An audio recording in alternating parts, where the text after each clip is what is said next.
Did you know that the most powerful tool your child has is you? That's right. Hey, Rockstar Reader community. It's KPCarter here, your favorite reading coach, author, and founder of Rockstar Reader University. At Rockstar Reader University, we meet kids where they are to help them get where they need to be. We transform children from fear to freedom, tears to triumph, struggles to success, and confusion to confidence. Thank you for helping to spread the joy of literacy. Be sure to like, subscribe, and share. Today we're talking about how to be your child's strongest advocate at school. Statistics suggest that increased parental advocacy has a direct impact on improved student outcomes, including higher graduation rates, reading performance, not to mention better social skills. By speaking up about their needs and challenges, you have the power to spark positive change and help create schools where every child, not just your child, can thrive. Here are a few practical advocacy tips. Partner with the school administration and your child's teachers. Not just the reading and language arts teacher, but every teacher. Math, science, social studies, music, gym. Anyone who comes in contact with your child, it's important for you to be aware of who they are.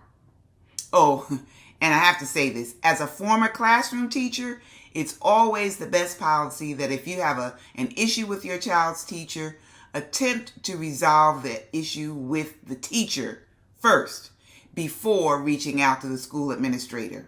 Okay, let's get back. Another way to advocate for your child is to attend back to school nights and parent-teacher conferences. And by the way, when you get your child's progress report, please read it. This helps you to stay on top of your child's progress or lack of progress. You don't want to wait till the end of the school year to find out that your child is not reading on grade level. If you have questions about how your child is performing and you might not be scheduled for a parent conference, you have a right to call and request a conference. Another way to advocate is to join the PTA or PTO. Now, if your school doesn't have one, connect with other parents and start one. And if your child has a school leadership team, get involved. These teams sometimes have input and plan student programs and get to be a part of the school's curriculum review process. Now, speaking of curriculum, become familiar with what the curriculum is. You need to know what is being taught and what is your child expected to learn at every grade level. Check out what books are on your child's reading list. You must be sure that a wide range of culturally responsive books are provided. Here's another advocacy tip. There's power in community. Now, you might be thinking, what do I mean by that? Okay, all of us are busy, or as I prefer to say, all of us have very active lives. Keeping up with school, your child's extracurricular activities, your business or your job, it can be a lot. And attending meetings might not be high on your priority list. But being an advocate for your child means showing up for everything that impacts your child's success.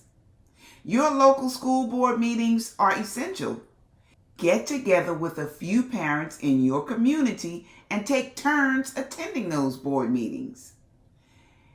You have to know that decisions are made at these meetings that have a direct impact on your child's future success.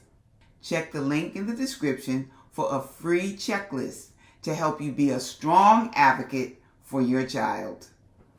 Don't forget, the pre-order campaign for Lizzie B on a Mission is active right now.